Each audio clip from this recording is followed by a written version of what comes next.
Jose Trevino's mostly good 2022 season was one of the year's most pleasant surprises for the Yankees. He came in as a somewhat insignificant addition to the roster, but he made quite the impact regardless. Trevino had some big moments at the plate, and was outstanding on defense behind it. He even played well enough to earn his first All-Star nod and Gold Glove.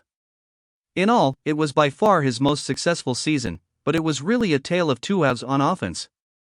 His rough second half should likely serve as a reminder for what his 2023 might look like. The now 30-year-old backstop had a slow start in 22, but really turned it on offensively in May and June.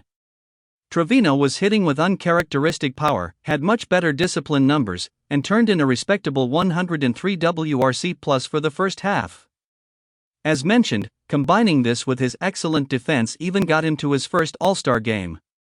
Unfortunately for the Yankees, however, this offensive production couldn't be maintained for the entire season, as his second half was an entirely different story.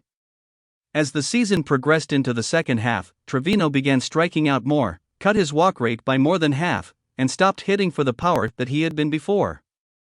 All in all, he turned in a much less inspiring 77 WRC+ in the latter half of the year, thanks in large part to a particularly abysmal September.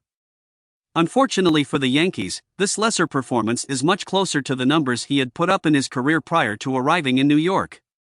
As promising as that first half may have been, there's a good chance that was the outlier.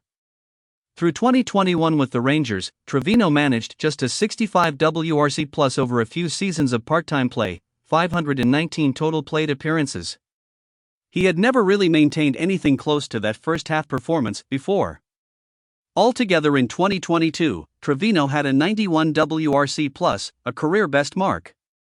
This also came in a year where he saw his most consistent opportunity to play, so it's certainly possible that he made some legitimate strides, but for now and until proven otherwise, I'd guess he's something much closer to that second half player. Of course, his value is not entirely reliant on this part of his game either. In just 115 games, Trevino was worth 3.7 fWAR, good enough to get him in the top 10 for catchers. All 7 catchers ahead of him had a WRC+ of 120 or better, which helps display what helps set him apart. He is an elite defensive catcher. As helpful as that is, particularly at his position, any expectations for Trevino at the plate should be kept to a minimum.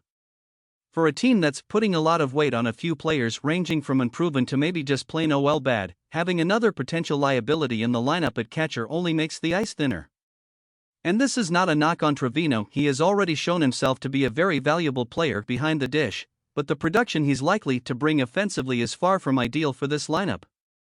Even considering the impressive first half of 2022, it seems likely that Trevino, and the catcher position entirely, is the lowest point in this lineup.